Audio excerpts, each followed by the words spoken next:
Deus quer que você não apenas experimente 1, 2, 3 milagres. Deus te chamou para viver uma vida de milagres, amém? Uma vida de milagres. O projeto de Deus é que nós experimentemos da sua bondade todo dia. Mas nesses dias agora, nosso foco está sobre a campanha A Bênção da Família. Mês de maio foi um mês separado pela Sara Nossa Terra, para ministrarmos uma campanha focalizada na família, nas questões familiares. Algumas pessoas talvez digam, família não é meu forte.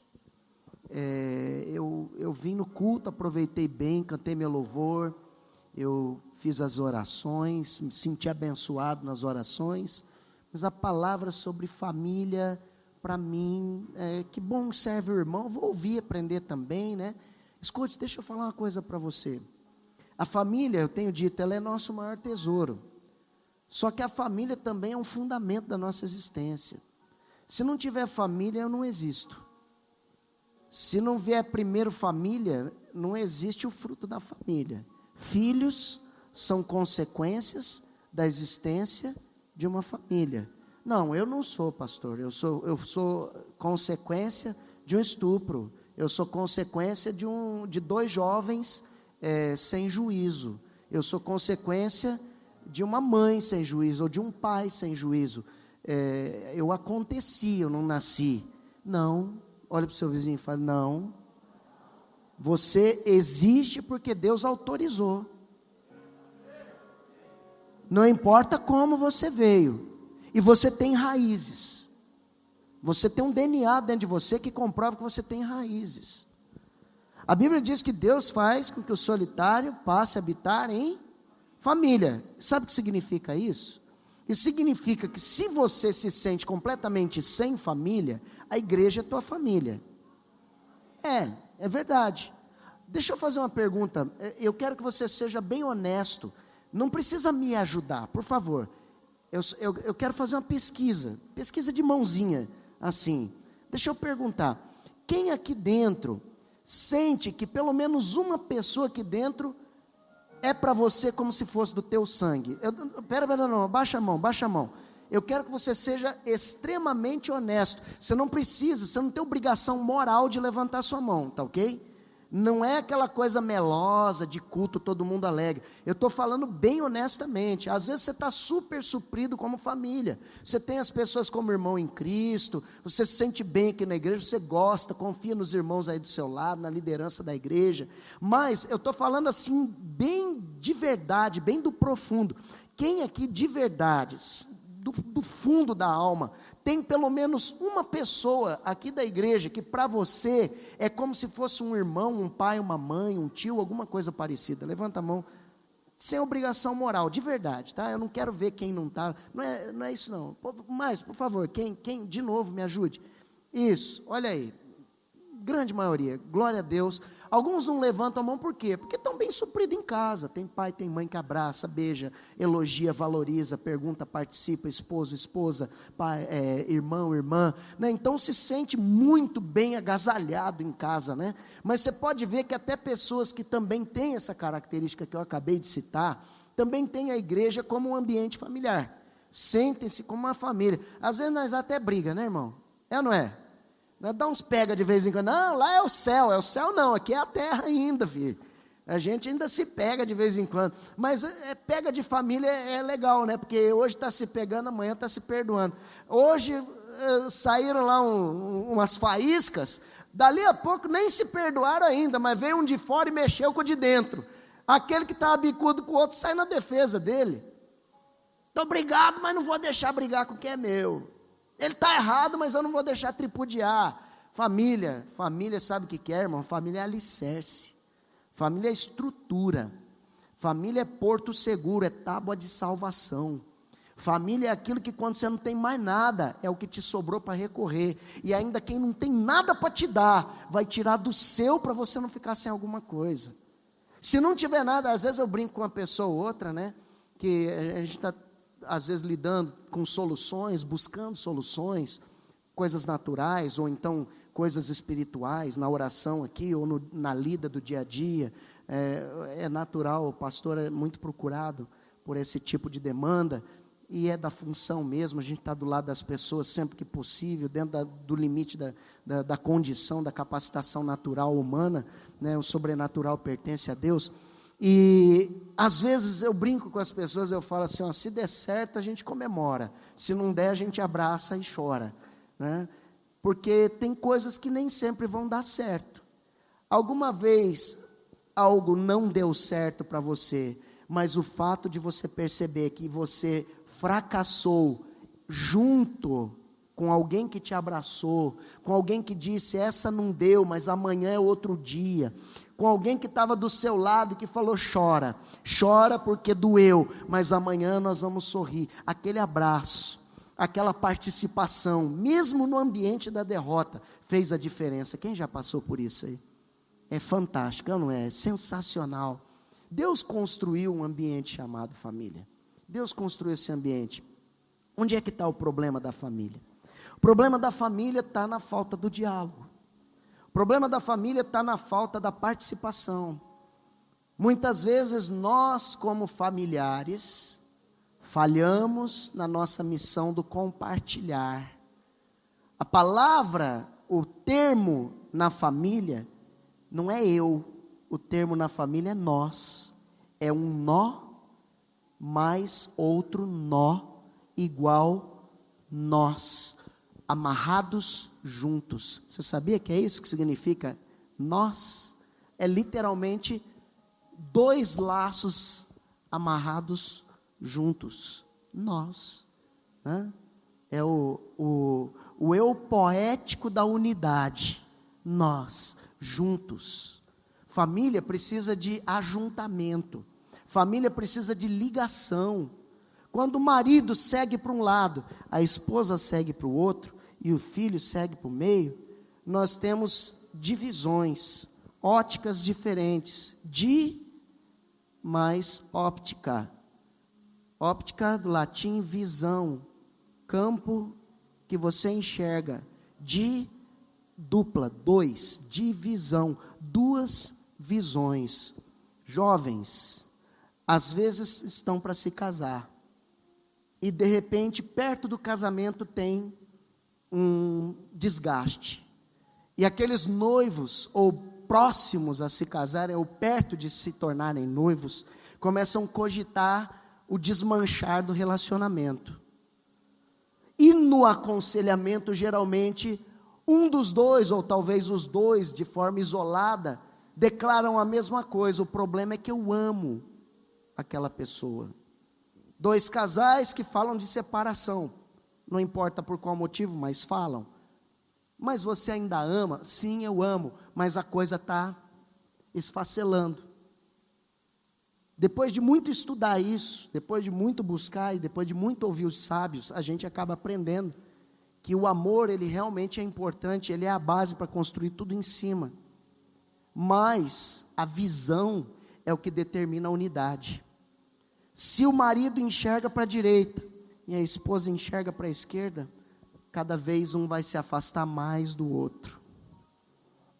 Se o marido está certo olhando para a direita, a esposa está errada olhando para a esquerda, mas o marido, ao invés de estar próximo, tentando ajustar o foco, impondo a sua verdade, correndo para a sua direita, ainda que ele esteja certo, pode ser que ele está cometendo o maior erro, que vai acabar no maior calvário, naquilo que quando eu falo sobre o assunto eu chamo de aço, que é o divórcio, que é o aço do azorrague nas costas de um casal, que sentem no ato do divórcio um alívio, mas depois sentem as consequências no posterior, porque o projeto de Deus é família, o projeto de Deus não é divórcio.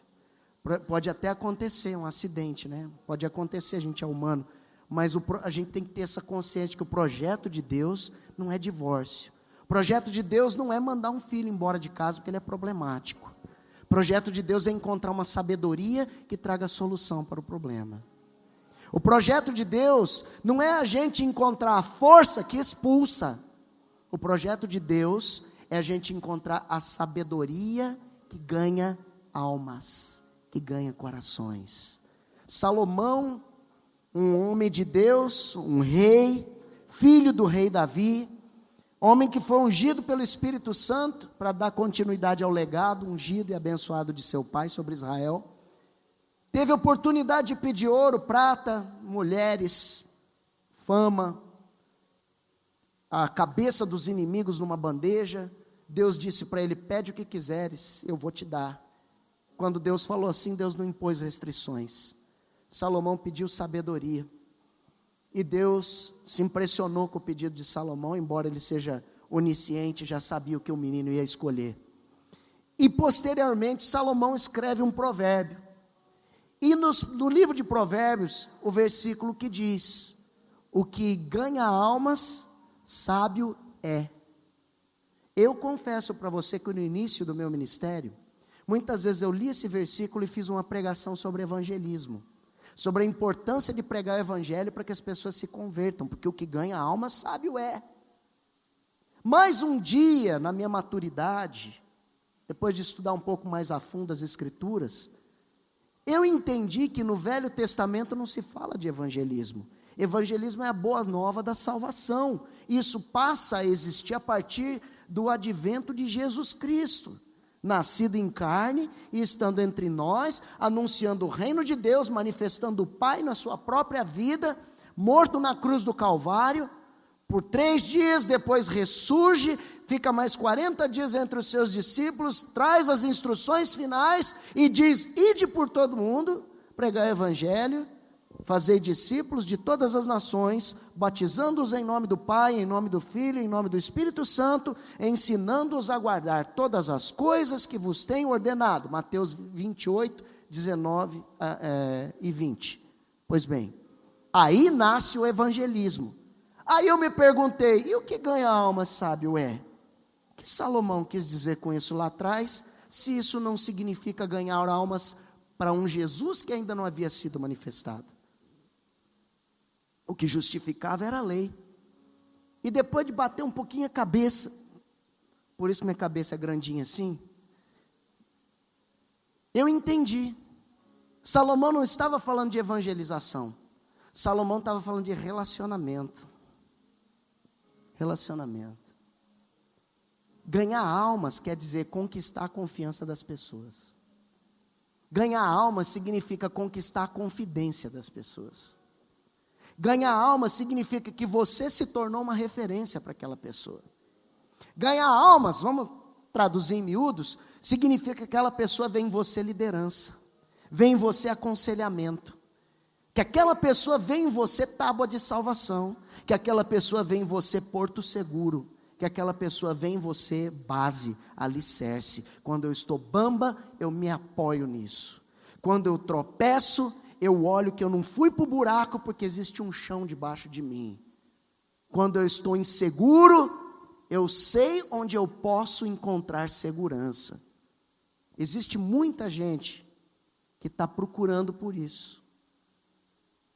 E eu vou te falar que, na verdade, essa busca acaba se tornando um diagnóstico, muitas vezes, do fracasso da missão da família. Onde o pai e a mãe não estão sendo sábios o suficiente para ganhar a confidência do seu filho. Onde o pai e a mãe não estão sendo sábios o suficiente para ganhar a confiança do filho. Em vez de se apoiar no pai e na mãe, vai se apoiar no amiguinho da mesma idade que pensa mais chulé do que ele. Que fala sobre sexo com uma pessoa interessada no corpo dela ou dele, mas não consegue falar com o pai e com a mãe. E por isso se torna uma pessoa lasciva, e que está disposta a qualquer nível de perversão para satisfazer a sua busca do conhecimento, que na verdade existe uma fonte muito próxima dela, da onde ela foi gerada por intermédio desse ato, e pode lhe explicar muito bem, mas faltou-se com a confiança. Onde muitos maridos preferem conversar com um amigo no bar, mas não são capazes de ter um diálogo de 5 minutos com a esposa. E quando a esposa resolve ter uma discussão, como é que chama? Discutir relação, DR, né? Quando resolve ter uma DR, uma discussão de relação, pode contar no relógio, mulher. 1 minuto e meio, o pezinho dele já está assim, ó. E se você chegar 2 minutos, você vai tomar um coice. É verdade ou não é? Por quê? Impaciência, intolerância, falta de parceria, falta de unidade, divisão. Eu estou pensando para cá, ele está pensando para lá. Sabe quando que esse caminho vai ajustar? Quando um resolver ceder para o outro, mesmo sabendo que o caminho dele é o certo, mas ele vai ceder por um instante. Amar é deixar o outro ganhar.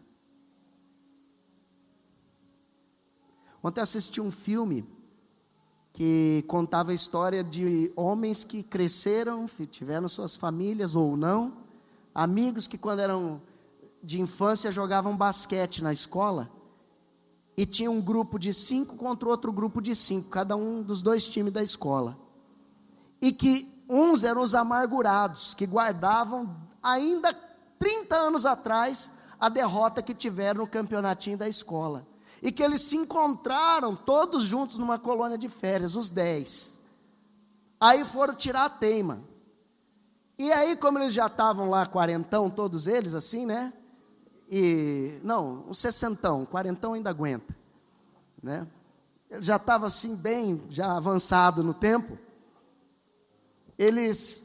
os 2 personagens principais, o líder dos bonzinhos versus o líder dos malzinhos, aquela coisa de filme, né, que faz do sofrido o mal e faz do vitorioso o bonzinho, aquela coisa, só sobrou os 2 na quadra, porque os outros não aguentaram jogar. Aí um chamou o filho, o outro chamou o filho, aí o confronto de gerações, o filho do outro que odiava o filho do outro, que odiava o filho do outro, e os 2 lá batendo bola no mano a mano para acertar a cesta de basquete, até que chegou no momento lá do filme que diz assim, quem fizer a cesta agora ganha, porque estava empatado, era o tira-teima, e aquele cara que sempre venceu, ele era especialista em jogar na cesta em diagonal, fazer bater perto do quadro e pingar para dentro, não errava uma, o filme inteiro ele acertou todas, e aquela era a hora onde o super-herói do filme ia vencer, mais uma vez, e o outro ia continuar amargurado, e foi a hora que passou aquele fio na cabeça dele, e ele viu tudo, e ele pega o arremesso, e joga de uma maneira onde a bola pegou no lugar de sempre pegar, batia no aro da cesta, e ao invés de entrar, pulou para fora, pela primeira vez na vida dele. Aí todo mundo comemorou, foi aquela grande festa, foram à forra, ele fez isso por querer. Aí quando ele ficou sozinho com a esposa, ela perguntou para ele, você não errou aquela cesta?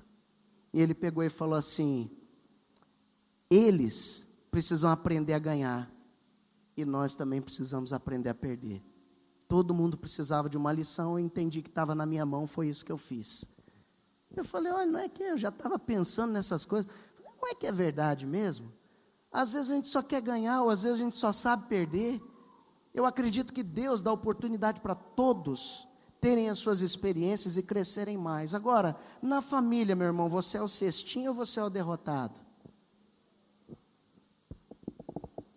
Porque eu creio que Deus pode tocar o coração daquele que sempre vence, para te deixar ganhar uma, para você sentir o que é. Da mesma forma que eu creio que Deus pode tocar o seu coração para perder uma, para deixar o outro sentir o que é ganhar. Aí você vai dizer, na minha casa tem amor.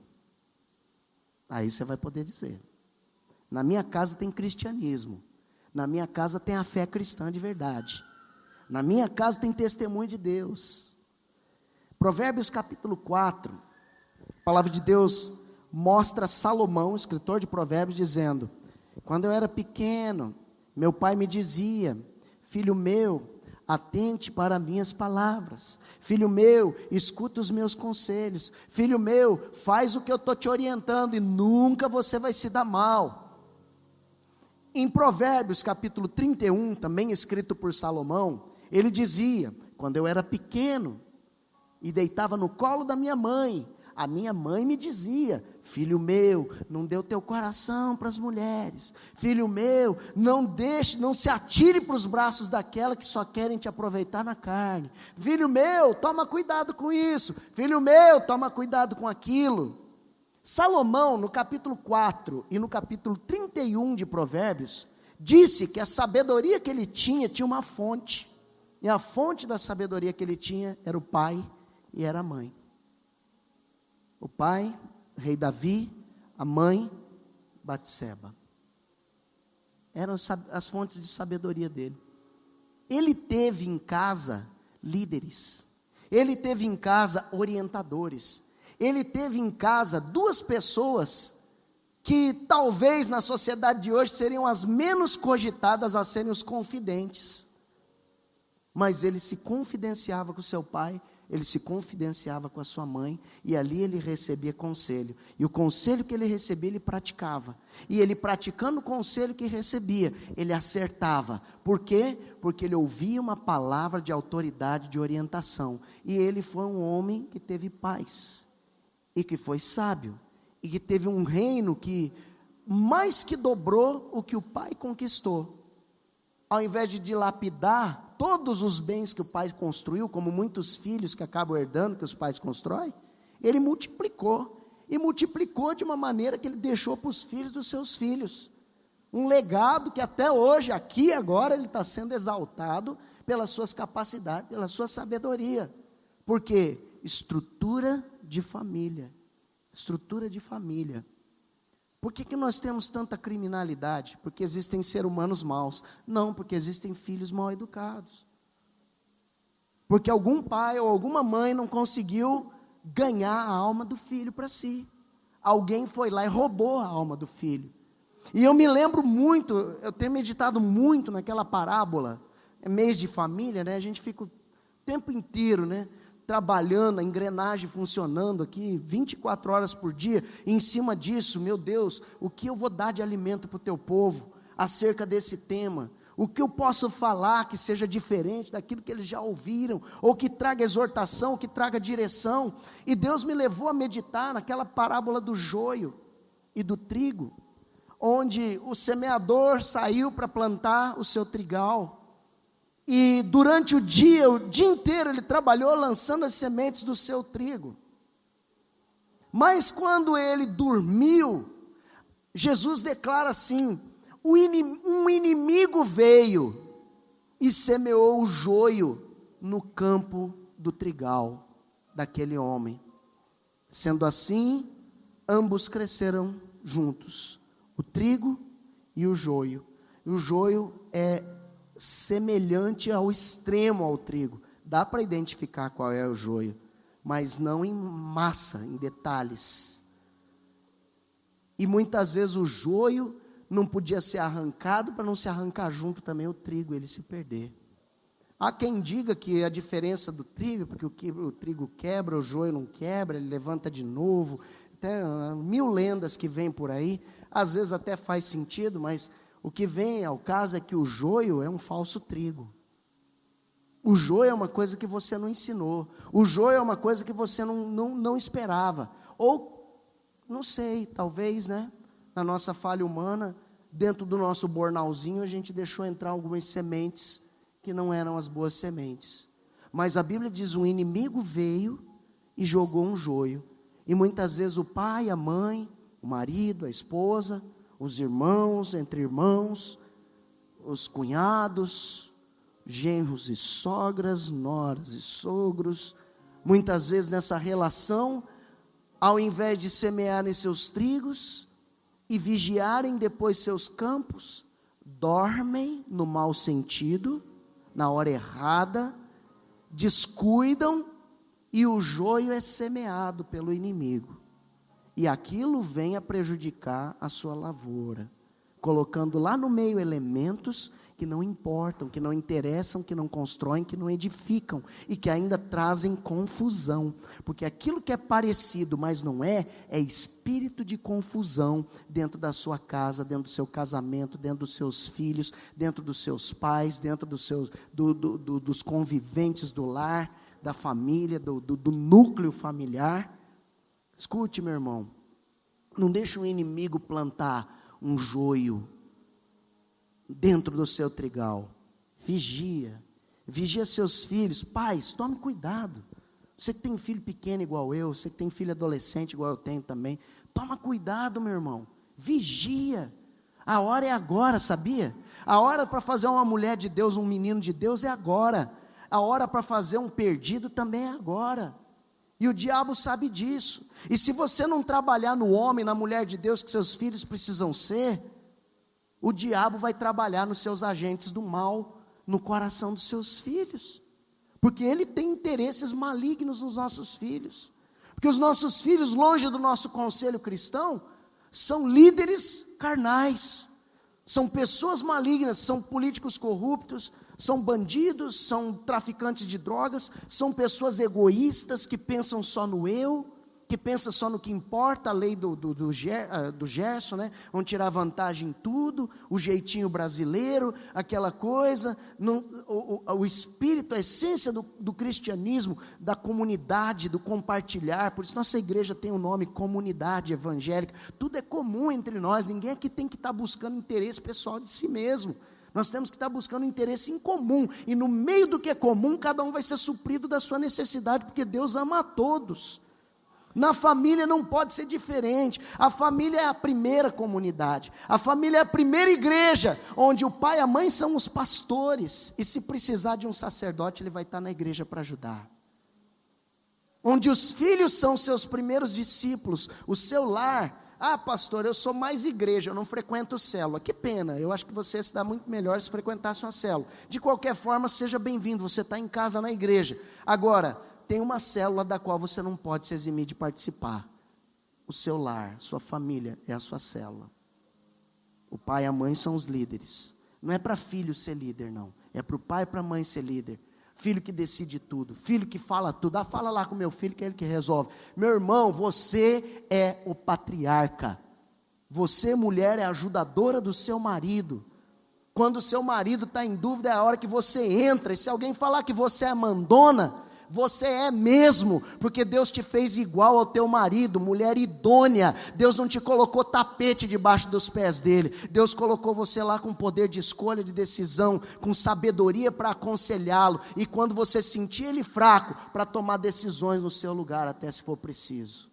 Esse é o padrão de Deus para um casamento, esse é o padrão de Deus para um homem, para uma mulher. Onde a família falta com essa unidade, o inimigo vem e planta um joio. Aí o filho é levado embora. Aí está lá seu filho no mundo. Aí está lá seu filho apaixonado pela banda de rock. Aí está lá seu filho apaixonado pelo repeiro drogado. Aí está lá seu filho, roqueiro drogado também, sertanejo drogado também, né? Não vamos rotular ninguém aqui. Mas está lá admirando o atleta, cheio de ídolos na sua vida. Às vezes não está nem com esse, nem com aquele das estatuetas, mas está por aí atrás dos ídolos de corpo físico, admirando, querendo botar o piercing na cantora, fazer a tatuagem do jogador de futebol, né, jogando a vida fora, deixando de estudar para correr atrás do vento. O joio está sendo semeado. Não deixe o joio entrar dentro da sua casa, dentro da sua família. Pastor, eu sou filho, como é que eu faço? Só eu de cristão dentro da minha casa, meus pais não têm temor de Deus, ou meus pais simplesmente não se importam com as coisas de Deus. Então Deus te constituiu um servo submisso dentro da sua casa, mas com palavra de autoridade para aconselhar. Lembra de uma menina que botou Naamã na cura? Está lembrado da escrava judia, jovenzinha, que orientou a cura para Naamã? Naamã deixou de ser o senhor dela? Ela faltou com o respeito patronal dele em algum momento? Em nenhum momento, mas ela foi uma conselheira leal, submissa e fiel, que não negociou os princípios de Deus, ainda que isso lhe custasse a vida.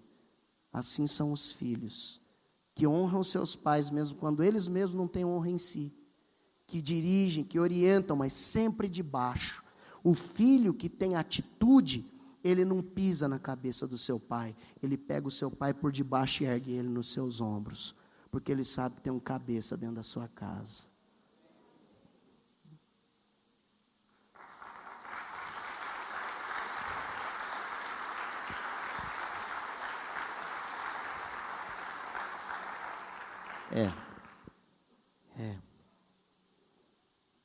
Que modelo de família nós estamos vivendo? Pai, Deus te chamou para ser pai. Marido, Deus te chamou para ser marido. Esposa, Deus te chamou para ser esposa. Mãe, Deus te chamou para ser mãe. Irmão, Deus te chamou para ser irmão. Cada um tem o seu chamado. Atenção, cunhado, cunhada, genro, nora, sogro. Vocês agregaram. Aconselhem, não decidam. Saiba cada um o seu papel. Saiba cada um o seu lugar. Saiba cada um o seu lugar. Saiba cada um o seu papel. Se você tem dificuldade de entender qual é seu papel, e a maneira como você está exercendo seu papel está gerando conflitos, ou você tem uma crise de sabedoria, ou você tem uma crise de desconhecimento dos valores de Deus em cima do seu papel. De qualquer forma, o altar, a casa de Deus, é o lugar de instrução, é lugar de aconselhamento, é lugar de ajuste. Nem a igreja interfere na sua vida, sendo ela uma família. Deus também não vai interferir, salvo se ele for convidado. Eu creio que Deus tem um projeto de restauração para a sua casa, para o seu lar. Eu queria convidar todos a ficarem de pé, em nome de Jesus. Hoje eu queria orar com o marido, hoje eu quero orar com a mulher, hoje eu quero orar com os filhos, com o sogro, com a sogra, com a nora, com o genro. Hoje eu quero orar com você, que está vendo um joio entrar dentro da sua família, às vezes não está sabendo muito bem como agir, ou às vezes até sabe como agir, mas não está tendo força para executar. Você está vendo o divórcio entrando no ambiente do seu núcleo familiar, às vezes não é com você, é com alguém próximo seu, ente querido que você ama. Às vezes você, mãe, pai, você está vendo um filho se perdendo, e você já não sabe mais o que fazer, porque não dormiu, não viu, entrou o joio. Eu não consigo entender, meu filho foi criado na igreja, eu ensinei, eu orava com ele, como é que isso foi acontecer? Pessoas têm arbítrio, e os arbítrios precisam de incentivo, precisam de instrução. Se não houver instrução, o arbítrio não funciona na direção da escolha certa. Eu queria orar com você, meu irmão, que está com uma crise, um conflito, uma situação familiar, às vezes marido, mulher. Eu não quero que você diga qual é o seu problema, ou se é por você, ou se é por alguém. Eu só queria que você representasse essa causa aqui no altar hoje. Se você quiser receber essa oração, eu vou fazê-la agora. Se você não quiser, eu vou orar do mesmo jeito, com 1, com 100, com 200. Eu vou fazer a oração, mesmo com ninguém aqui. Mas se você quiser aproveitar esse ambiente de oração, se você quiser buscar, escute, você não vai vir aqui com culpa, você não vai vir aqui com peso, se condenando. Se nem Deus te condena, não é você que vai dizer qual é a tua sentença. O que você vai vir para cá é com o coração aberto, com o coração do desespero muitas vezes, mas da causa certa, lágrimas nos olhos, coração aberto para Deus falar. Querido, às vezes esse processo é lento, mas ele precisa ser iniciado, e depois de estar dentro dele, você precisa perseverar nele. Você não pode vacilar os teus pés, você não pode esmorecer.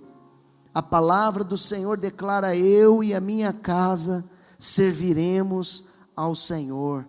Deus quer tua esposa uma mulher de Deus, homem. Deus quer teu marido um homem de Deus, mulher.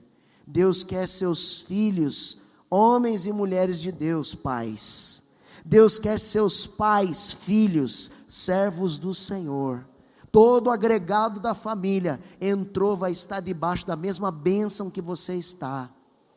Chama a existência hoje essa harmonia, chama a existência hoje esse conserto. Às vezes você está aqui por você mesmo. Eu tenho sido um mau esposo, eu tenho sido uma má esposa, eu tenho sido um péssimo pai, uma péssima mãe, um péssimo filho. Às vezes você vem com esse conceito, para construção é válido. Deus vai tocar em você, vai te ajudar. Senhor meu Deus, em nome de Jesus, levante suas mãos aos céus, toque os céus com a tua oração hoje. Coloque a tua mão mais alto que você puder, estende os teus olhos para cima, com seus olhos fechados, consiga ver a mão de Deus esticando para tocar nos teus dedos. Sinta o toque do Senhor, sinta o toque do seu afago de Deus no seu coração, na sua mente. Sinta o Espírito Santo falando com você: calma, calma. Você pode ter errado, mas a culpa não é sua. Eu removi toda a culpa, eu levei toda a culpa na cruz do Calvário. A palavra de Deus nos ensina a lançar nossas culpas, nossas dores na cruz do Calvário. Talvez você foi um homem que deixou o seu lar para construir outro, ou uma mulher que fez a mesma coisa. Talvez você é um filho foragido da sua casa. Talvez você é um ente querido que não está muito querido ultimamente. Mas Jesus declara que na sua cruz Ele removeu os nossos pecados e Ele levou toda a culpa sobre si. Ele é o Deus que te ouve, Ele é o Deus que te vê, é o Deus que vê tua família, tua casa. Não existe coração duro que Deus não possa amolecer. Não existe lar destruído que Deus não possa restaurar. Não existe filho perdido que o Espírito Santo não saiba onde está e o que passa pelo seu coração, como foi com o filho pródigo. Talvez você é um pai, uma mãe que tem um filho que já está se fartando das alfarrobas dos porcos, como os filhos pródigos. Mas esse filho sabe que na casa do pai existe roupa, na casa do pai existe alimento, na casa do pai existe amor, existe honra. E ele vai se lembrar, e ele vai voltar como o filho pródigo voltou. Ele vai voltar. Em nome de Jesus, meu Deus, toca os cônjuges, toca os filhos, os agregados do lar, toca, meu Deus, as famílias, com a tua unção, com o teu poder, traz restauração de tudo que está destruído hoje. Senhor, nós sabemos que o processo é lento, que para dar ou receber perdão, às vezes tem um tempo, um processo, que a cura da ferida não é do dia para a noite, mas uma vez que ela inicia, debaixo das mãos do Senhor, ela é conclusa. Que o Senhor pode fazer todas as coisas, o Senhor pode restaurar relações destruídas, o Senhor pode restaurar o amor, que um dia foi um sonho e depois virou um pesadelo. O Senhor pode trazer dois olhares divididos, para que voltem a enxergar um ponto em comum. O Senhor pode trazer unidade nessa casa, nesse lar, e hoje nós invocamos o Espírito da unidade, sobre essa casa, sobre essa família. O que foi, passou, o que há de ser também já foi. Deus fará renovar todas as coisas. Restaura, Senhor, a sorte dessa casa. Restaura, Senhor, essa família. Traz de volta esses filhos, traz os pais. Senhor, quantos adolescentes que estão nesse altar, quando seus pais deveriam estar aqui, mas não estão. Quantos pais estão, Senhor, na casa de Deus, e os seus filhos desdenham da tua casa, do teu altar.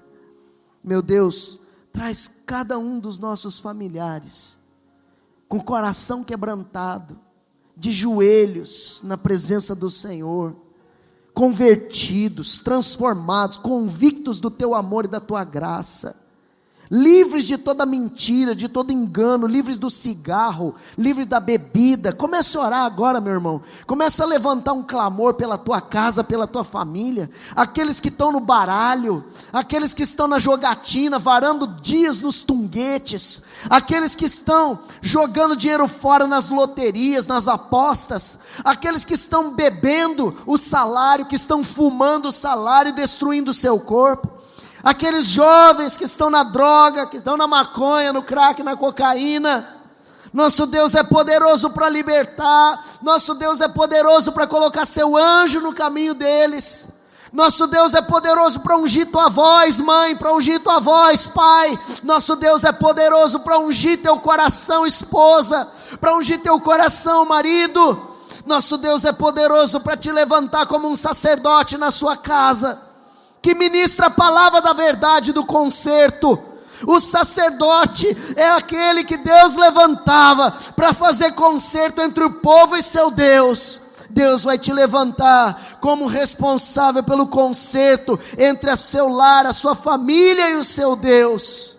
Em nome de Jesus, meu Pai, nós deixamos a bênção da família sobre a vida dos teus filhos. Haja estrutura, haja base, haja uma só visão, um só sentimento, um só coração, um só Deus, uma só fé, em nome de Jesus Cristo, em nome de Jesus.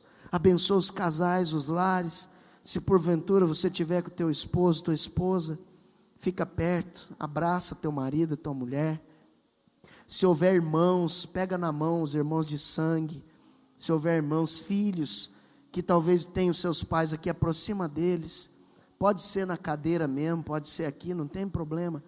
Deixa o Espírito Santo estar fazendo um trabalho aqui. O Espírito Santo está fazendo uma obra aqui. Se você tem os seus, mas eles não estão aqui, você vai pensar neles como se você estivesse sentindo eles aqui do teu lado. Principalmente aqueles que estão distantes de Deus, no pecado, pensando bobagem, com conceitos distorcidos. Pensa neles, pensa que você está dando um abraço nessas pessoas agora.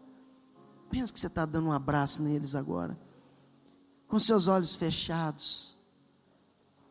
Entenda que esse entrelaçar das mãos, que esse abraço foi uma coisa que Deus construiu na tua vida. Marido, a tua esposa é a mulher mais linda do planeta, meu irmão. Não existe mulher mais bonita que a tua. Mulher, teu marido é o melhor marido desse planeta. Você não ia achar outro igual, por mais ruim que às vezes ele te pareça ser. Filhos, vocês não poderiam ter nascido em outro lar, a não ser nesse que vocês nasceram. E pais, os filhos que você tiver, não vieram para te dar desgosto. Se de alguma forma isso está acontecendo, isso é apenas um agora, porque o projeto de Deus é essa restauração. Deus, na unidade do Espírito Santo, nesse abraço de amor, nesse entrelaçar das mãos, ainda que seja um abraço fictício, de fé na mente, nesse momento, Pai, a unidade desse lar, dessa família, desse casal, dos pais e dos filhos, dos irmãos e irmãos, traga conserto e restauração no seu lar, em nome de Jesus. Eu profetizo, meu Deus, que o Senhor está criando o momento, que o Senhor está construindo o dia, onde todos esses braços estarão dados fisicamente no altar do Senhor, restaurados, em nome de Jesus. Diga, meu Deus, eu e a minha casa serviremos ao Senhor, ainda que eles não queiram, ainda que eles não entendam. Hoje eu decidi que a minha casa é um lar cristão, temente a Deus, que tem reverência com o Espírito Santo, que respeita e que vive a palavra de Deus, num só comando, como servos e servas, como igreja do Senhor, na autoridade do nome de Jesus.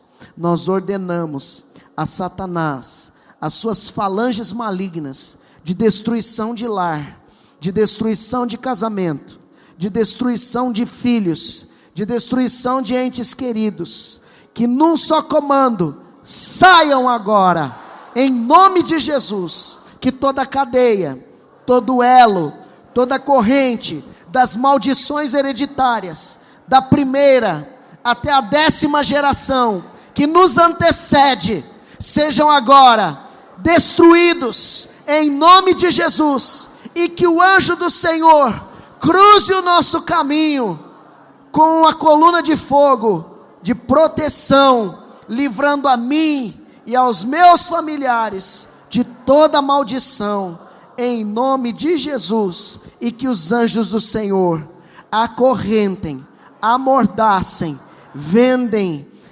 ensurdeçam, e levem agora todos esses espíritos para o lugar que o Senhor Jesus determinar, para nunca mais voltar, em nome de Jesus, amém. Você pode dar uma salva de palmas ao Senhor? Aleluia.